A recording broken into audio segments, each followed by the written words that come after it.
A delectable shrimp paste is added to wonton and dumpling wrappers and thrown into Rose Potstickers. They are pan-fried and steamed and are super tasty. If you like Potstickers, stay tuned. You'll be sure to enjoy this Rose Potsticker recipe. Let's get started! In a food processor, add the deveined shrimp and blend it until it becomes a paste. You can also mince it with a knife.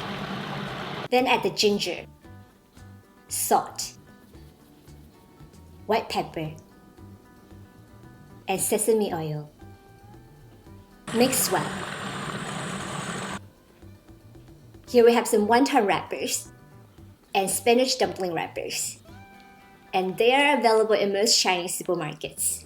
You can also replace them with the regular dumpling wrappers. Place the wonton wrapper flat and brush water around the edge. Lay another wrapper over the edge and brush water around the edge. Repeat with the 2 more spinach dumpling wrappers. Scoop about ½ teaspoon of the filling on the center of each wrapper.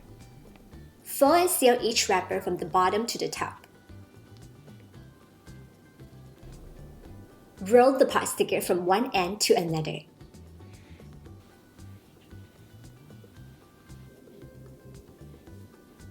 Do the same with the rest.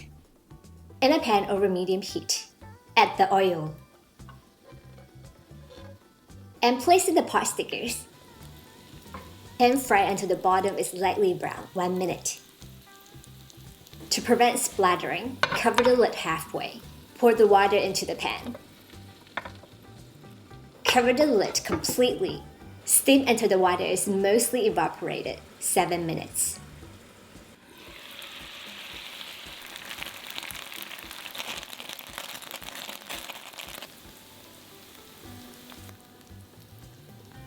Let's also make a dipping sauce. Add the soy sauce, Chinkiang vinegar, and chili oil.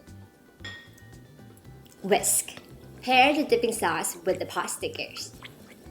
Valentine's Day is coming up. If you're still looking for the perfect gifts, you should definitely check out Chinkiang collections. All of the design from fine jewelry to Italian leather embody the essence of traditional culture that make you simply feel happy. Check them out at chinkiangcollections.com. Happy cooking and enjoy! This is absolutely delicious. It's a new way to eat potstickers and just has so many layers of delicious goodies. It's so good. I hope that you have enjoyed today's episode also. If you like it, subscribe, follow, and like, and I will see you again soon. Bye!